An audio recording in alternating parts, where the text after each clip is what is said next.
Now on Coast TV News. Lewes fire fallout. Coast TV looks for more answers after the reason for former Fire Chief Bill Buckaloo's suspension comes to light. Education bills signed. The governor's pen means free meals for students and new rules for safety. Better bars, bigger debate. Milton's new Verizon tower recently went live, but why the tower's location is a problem for some neighbors. This is Coast TV News at 11. Lewes Fire Department members leaving their monthly meeting earlier this evening. Good evening, and thank you for joining us. I'm Christina D. Robertis. We begin tonight with an update about that Lewes Fire meeting tonight.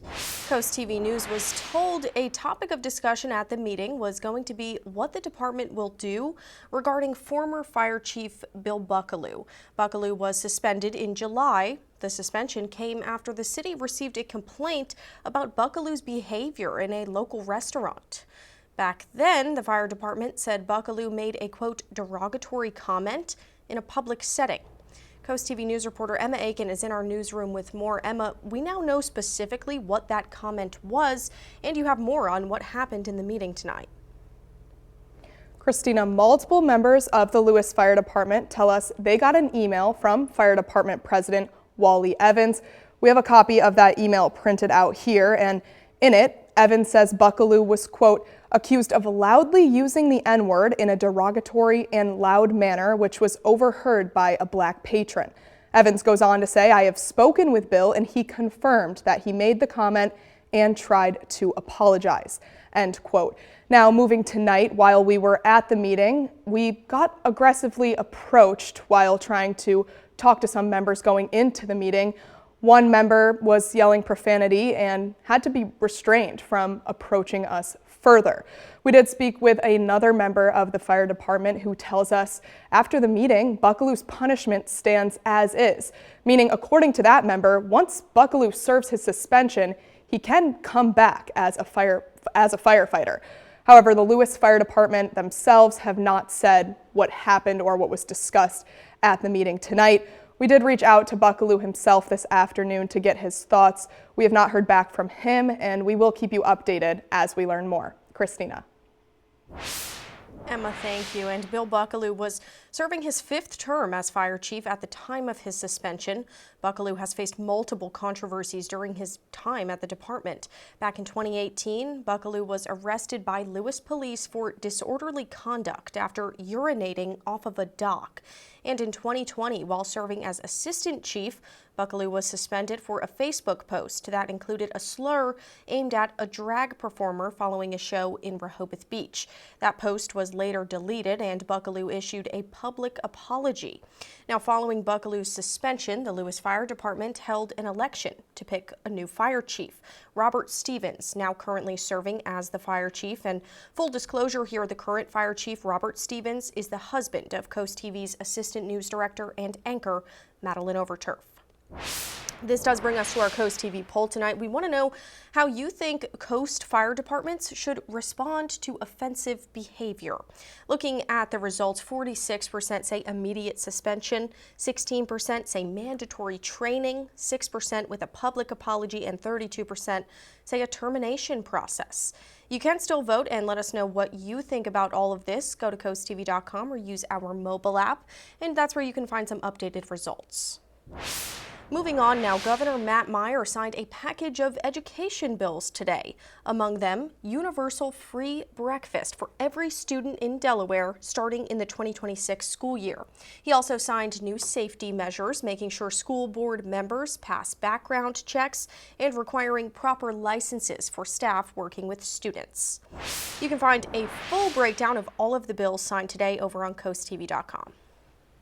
Now we're taking a live look outside into the Lewes area. We're going to turn it over to our First Alert Chief Meteorologist, Paul Williams. Good evening, Paul. Good evening. And right now we are well into the 60s and we're cooling off quickly throughout the overnight. So we still have that fall feel in the air. But it's going to start sizzling like summertime by the time we get to Thursday and Friday. We'll get to that in a moment. But first of all, We have scattered cloud cover in place and 67 degrees. We're going to drop down to 61 as early as 3 o'clock. Now, this is in Lewes specifically. We're going to be a little cooler in some other areas, actually, but Lewes is close to the water, so that's why it's going to be a little slower for Lewes to drop. We're at 57 already in Long Neck, 59 in Dagboro, 58 in Delmar, as well as Gumboro, and 58 degrees in Red, and 58 also in Bridgeville, and 55 right now in Harrison.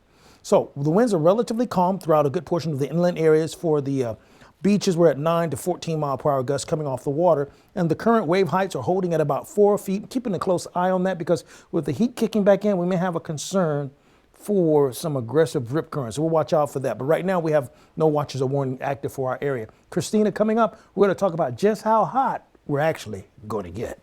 All right, we'll check back in. Thanks, Paul. Well, we told you first on Coast TV News last week, Milton's new Verizon cell phone tower, it's up and running. This week, the tower's location is still drawing some ire from some community members. The 140-foot tower, it sits on Front Street. Representatives from Verizon say the tower should improve coverage for roughly 3 square miles in the area. The tower's construction comes after a couple of years of debate and town leaders, including a now dismissed legal challenge. One neighbor we spoke with says the improved service is needed, but that there might have been better ways to do it. I would say it probably is, but maybe there's some downsides to that too in terms of placement of the tower. Again, a new resident in this historical part of Milton. I've heard a lot of complaints, if you will, about the tower being located where it is. Now, Verizon representatives say the new tower in Milton will help support the increased need for cell service in the growing area, and they say it will be able to give 4G and 5G service to both the town and some of the large neighborhoods around it. Now to Ocean City, where town leaders are seeing more electric scooters and electric bikes at Northside Park. Some say they're causing safety issues. Right now, the park does not have it does have a rule against electric scooters and bikes, but that rule, it's not law. So there's really no way for anyone to issue fines or enforce it. And that's what officials are looking to change. The Recreation and Parks Committee is working with the town on an ordinance to restrict electric scooters and e-bikes, which could lead to fines being handed out. And we spoke with some park goers today about all this. They go too fast, and there's just too many people that are walking through the park, too many little children walking through the park, pets, etc. And I just don't think the reaction time is such with people on e-bikes. So once the new ordinance is drafted, it will then be proposed to the Ocean City Council, but there's no timeline for that just yet. Millsboro is considering a change to its town code that could allow food trucks year-round. Right now, they're only permitted during festivals and events, but a discussion at tonight's town council meeting could open the road for more Meals on Wheels. Most trucks in the Millsboro area are only used for private parties and catering. Some restaurants say the change would open new opportunities. Trying to build some new stuff here, trying to put some incredible things in here, but I feel like that bringing food trucks here to Millsboro will help a lot with trying to connect the communities together, especially with different types of races, you know. So that town meeting was tonight, earlier this evening at 7 p.m. It was only a discussion, though. No official action was taken, but food truck owners tell us they're hoping for a real green light in the near future. Safety and security inside Dover City Hall has one councilwoman sounding the alarm. Councilwoman Danielle Hall says easy access during meetings puts both the council and the public at risk. After a summer of crowded meetings and heated public hearings on crime and gun violence, many council members say more protection is needed for everyone. The council has formed a new ad hoc committee to explore solutions and improve safety in the building. I don't want us to be looking at this somewhere months down the line and say, oh, we coulda, shoulda, woulda. I think that now is the time, it's appropriate, and that we need to make sure that gets done. And the new committee is made up of 3 council members and a lieutenant from the Dover Police Department. It will hold its first meeting Wednesday. City leaders say then they plan to present recommendations to the full council at the end of September.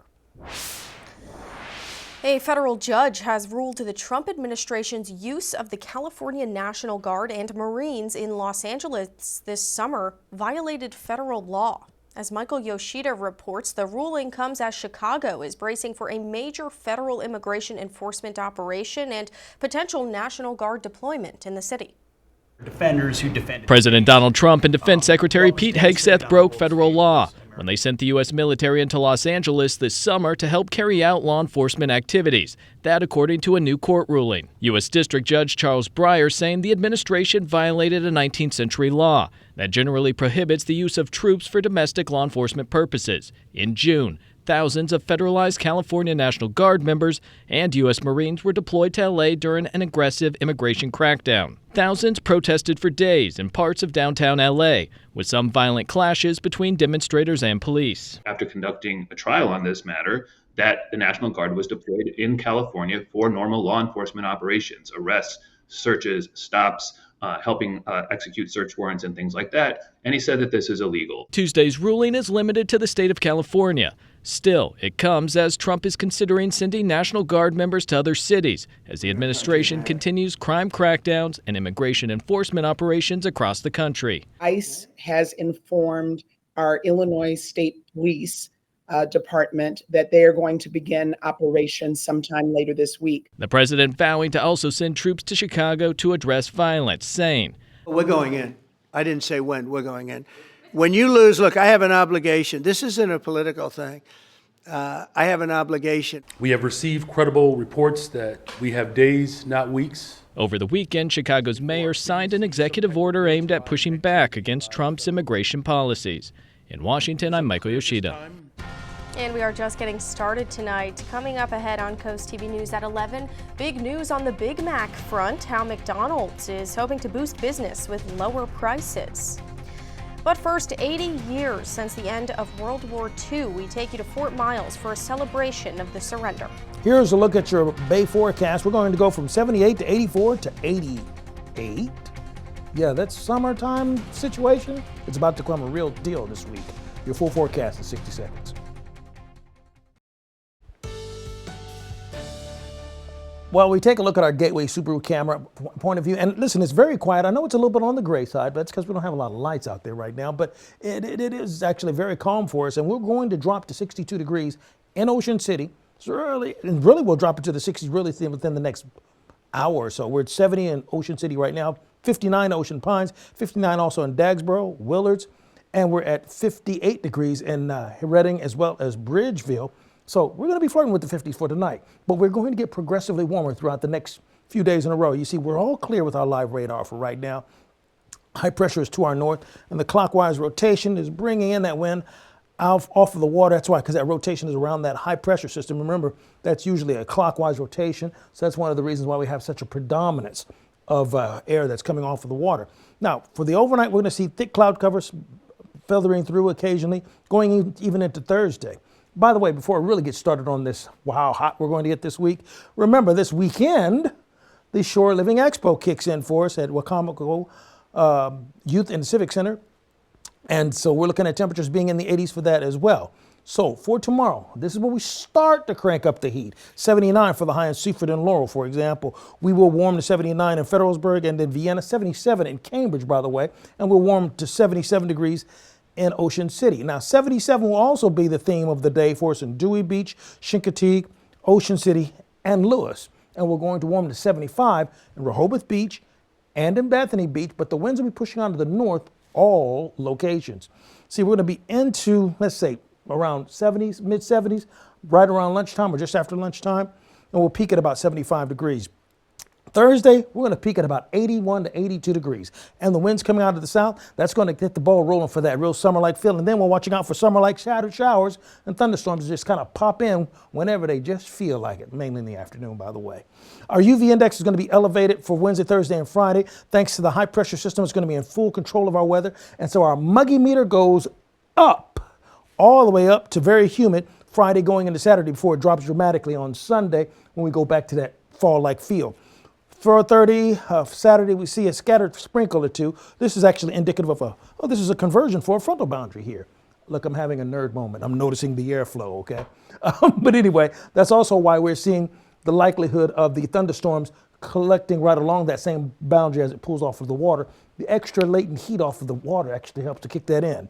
So we're looking at 80 for the high on Friday in Assateague, 84 Chincoteague. We're going to warm to 78 in Ocean City, 83 in Fenwick Island.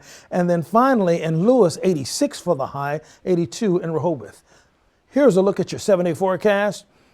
We're going to warm all the way up to 89 degrees by the time Saturday comes rolling around. Thank you, Paul. You're looking now at footage from 80 years ago today when Japanese imperial forces surrendered to the Allied powers, ending World War II. Today at Fort Miles, an old World War II battery in Cape Henlopen State Park, a ceremony and celebration was held honoring those lost in the war and what was accomplished all the way back in 1945. As CoastTV reporter Brandon Ferguson shows us, he introduces us to a few World War II veterans who were at that celebration this morning. 80 years ago today, servicemen like George McCarthy, John Reichert, Raymond Spruill, and Vernon Huber celebrated the end of World War II, with the Japanese surrendering on September 2nd, 1945. Shocked beyond words. Sergeant George McCarthy is 101 years old now.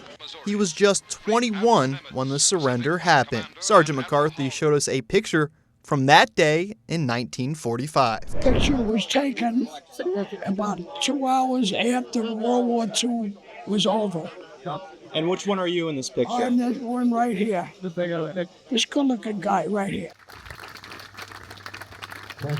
Tuesday's ceremony was the 9th held by the Fort Miles Historical Association. Each year, the names of 50 of the 774 Delawareans killed in World War II are spoken out loud. H. Sheridan, Farnhurst, line of duty, November 24th, 1943, Algeria.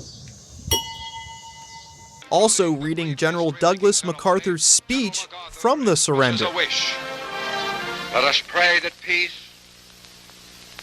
be now restored to the world, and that God will preserve it always. 8 decades later, Sergeant McCarthy has one wish for the younger generation. To make sure that history never fades away in America. Present arms. On the line. Aim! Fire! As one ceremony ends, a continued call to honor our freedom from the men who made it possible. And the Fort Miles Historical Association says once it eventually names all 774 Delawareans killed in the war, they will then start over and read the names year after year right there at Fort Miles. Coming up next, the latest on the Epstein files, lawmakers calling for more answers as a House committee meets with accusers. This is CoastTV News at 11. A House committee was set to meet with 10 Jeffrey Epstein accusers earlier today. This amid continued bipartisan calls for more information on the Epstein case to be revealed. The Trump administration's work to fulfill promises about the Epstein files have left many people disappointed. This summer, Republican and Democratic congressmen tried to force the House to vote on a measure calling for the release of those files. New tonight, rapper Cardi B was found not liable for assault in a civil case this afternoon. A jury let her off the hook with a unanimous decision and only 1 hour of deliberation. A former security guard was seeking $24 million in damages, claiming that Cardi B hit, scratched, and spat on her in 2018. Cardi B was secretly pregnant at the time. She claimed the security guard tried to film her without her consent at the doctor's office. The jury found in Cardi B's favor on all 4 counts. Well, McDonald's is returning extra value meals to its menu, hoping to lure some families back in as they balk at fast food prices. NBC's Christina Romans explains why it's a sign of the times for the economy. McDonald's is putting value back on the menu. The extra value meal is back at the Golden Arches. What you want is what you get at McDonald's today. A long-running promotion last offered before the pandemic. Starting September 8th, 8 combo meals the company says will save customers 15% compared with buying an entree, fries, and drink separately. And for a limited time, a $5 sausage McMuffin with egg meal and an $8 Big Mac meal. It's the latest salvo in a value war as big chains offer new deals and discounts to lure inflation-exhausted Americans. McDonald's CEO acknowledging strain among some consumers. It's really kind of a two-tier economy. Traffic for lower-income consumers is down double digits, and it's because people are either choosing to skip a meal or they're choosing to just eat at home.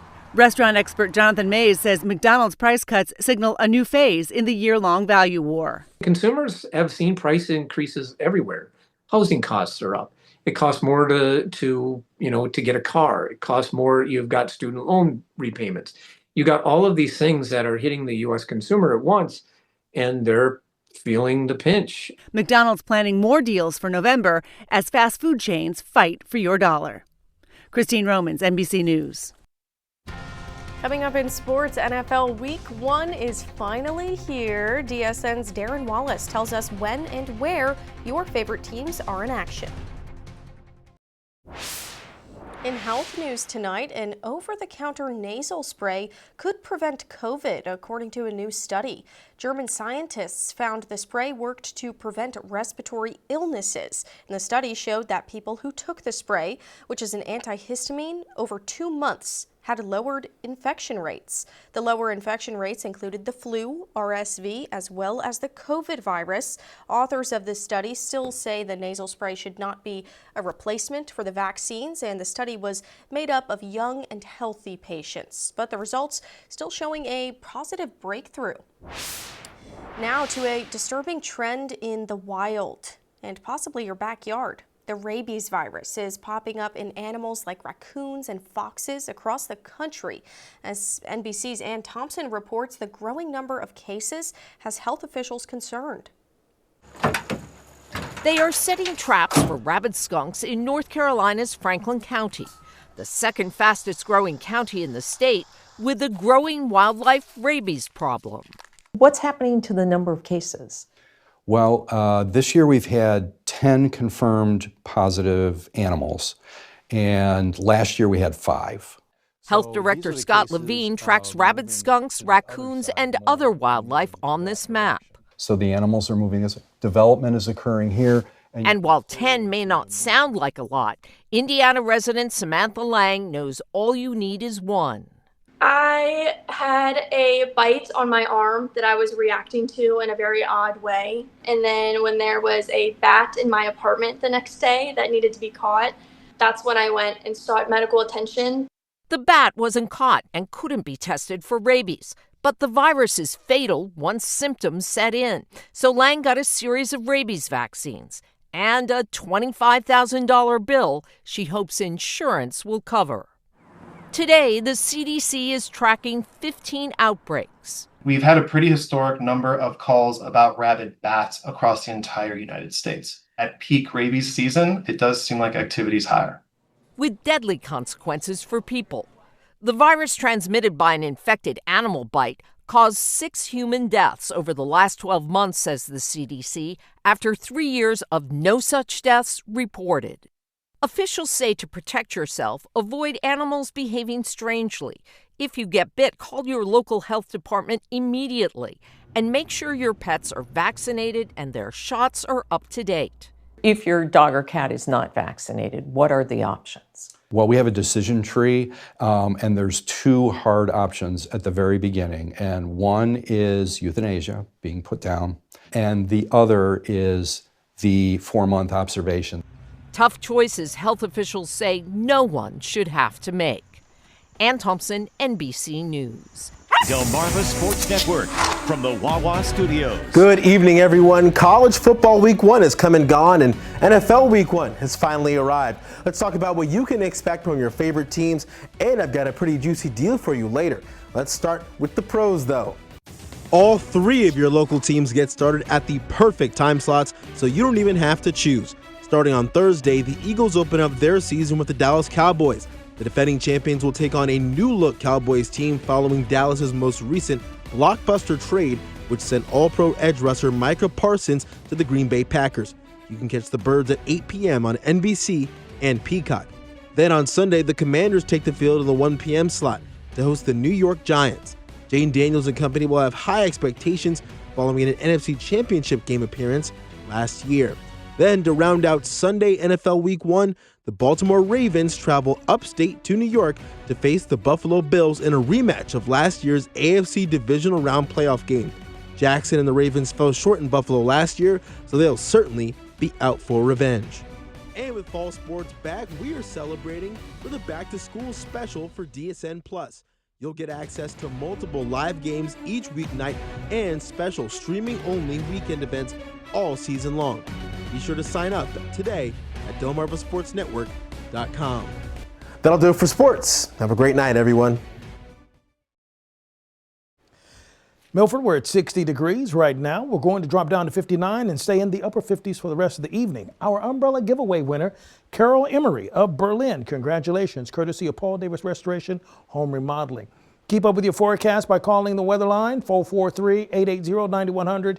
Your forecast is just a call away. Sponsored by the law offices of Bruxted, Mandalis, and Federico. And finally, here's a look at your exclusive 10-day forecast. By the way, that football on Thursday is indicating football season. NFL kicks off on Thursday, by the way, right here on Coast TV, by the way. And then we'll have Sunday night football as well with, a warming trend as well. All right, thanks again, Paul, and thanks to you at home for joining us for Coast TV News at 11 tonight. You can always find more news, more local weather on our Coast TV News app. The Tonight Show starring Jimmy Fallon's up next, and we'll see you tomorrow for Coast TV News at 5 a.m. Have a great night.